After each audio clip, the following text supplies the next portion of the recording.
Okay, let's get started. This will be game 4 for beginners. This game is actually really interesting because it actually happens in competition, even though I'm just playing against the computer. Sometimes, 2, 1. okay, we have 10 minutes. Sometimes you think your opponent is a lot weaker than you are, and very often they will be, especially if you put in your study time and your practice time. But there'll be one opening that that beginner player actually knows to a very serious extent, but you don't know that. So you don't focus or put as much effort into the opening as you should, then you find out you're in trouble.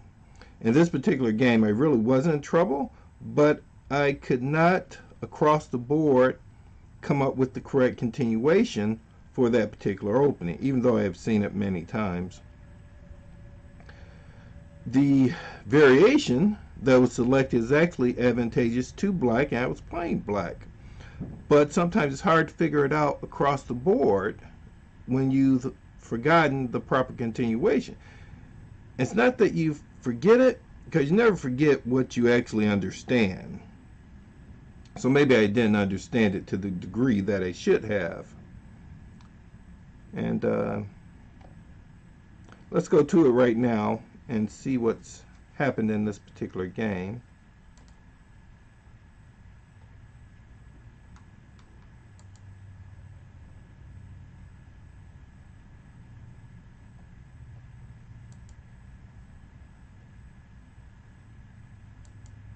Okay, let's do it this way. He attacks the pawn, I defend the pawn. Ooh, this thing's moving fast. He develops his bishop. I play into the two knights defense. Well, I play the two knights defense. Actually, in competition, I play the two knights defense. It's obvious he wanted to go with the four knights opening, which a lot of beginners play because it's a very simple opening and it stays close to the actual opening principles that we all learned as beginners. He's getting ready to develop his other bishop. I prepare to develop my other bishop. Now he's pinning my knight, and you have to be careful here because if he gets the bishop on the knight and you allow this other knight to get on that knight, you can actually lose a piece. So from here you have to be careful. Right here I'm just playing the basic opening. Here he plays back. I break the pin on the knight. Now I'm thinking because I'm playing the beginner level, he'll just step over to step over to G3. Because I already recognize if he takes that pawn, I'm going to have to do some work because I really don't remember that continuation, so I got to solve the problem over the board. And you always want to play chess with some type of time limit. Now, you don't want to play speed chess, especially as a beginner, because you don't have any time at all to think. But a 10-15 minute game, just to get you used to recognizing the clock, hitting the clock, and actually using strategy as far as the clock goes. So I was actually playing a 10-minute game against the computer, and the computer took that pawn off. And I said, oh my goodness. So at this point I had to really think, and it took me 3 minutes to come up with the move that I knew was the correct move, but I could not envision the correct continuation. So I had to do the math and actually concrete calculations to come up with what will allow me the best opportunity to still win the game, even though I've been taken into unfamiliar waters.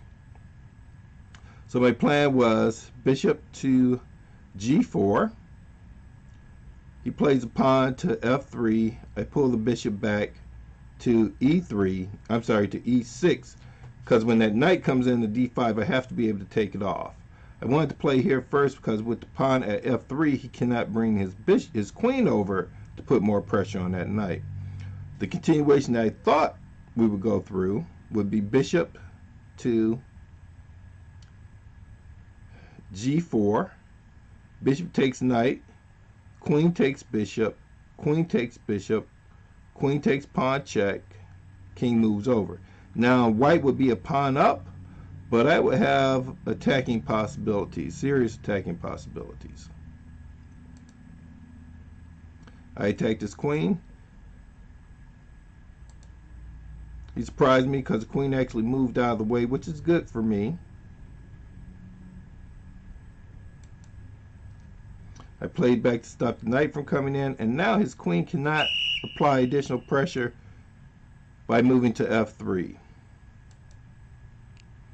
He takes my bishop off. I take him back. Now his knight can't come to d5 because the pawn covers that square. Now my only problem is to get rid of this pin. He castles, which is actually a good move, even though you have to recognize that these files are open. So you're going to give black a serious opportunity to attack, so you have to come attack first. The main move for white would be pawn to f4, but he can't because that pawn is pinned. So as soon as possible, he has to get rid of that pin, which would mean knight to a4. I'm trying to shift my queen to g2, which will allow me attacking chances and get rid of that pin on the knight. This is just a bad move.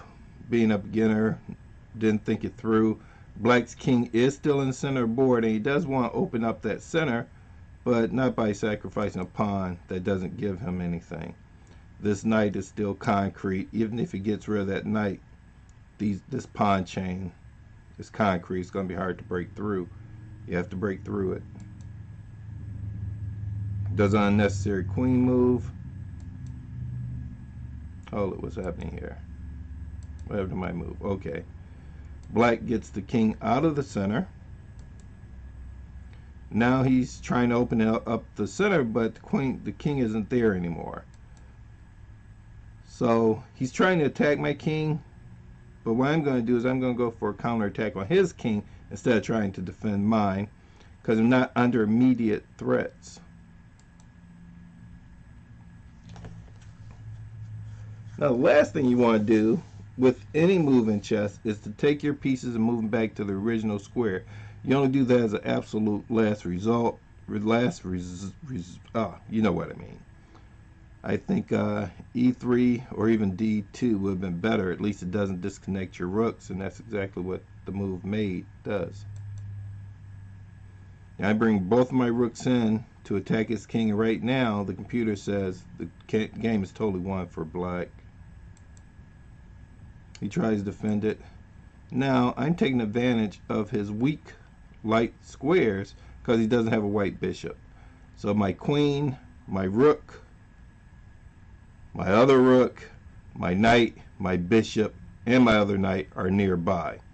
That's all kinds of attack. This bishop, this rook, this knight are nowhere around to defend his king.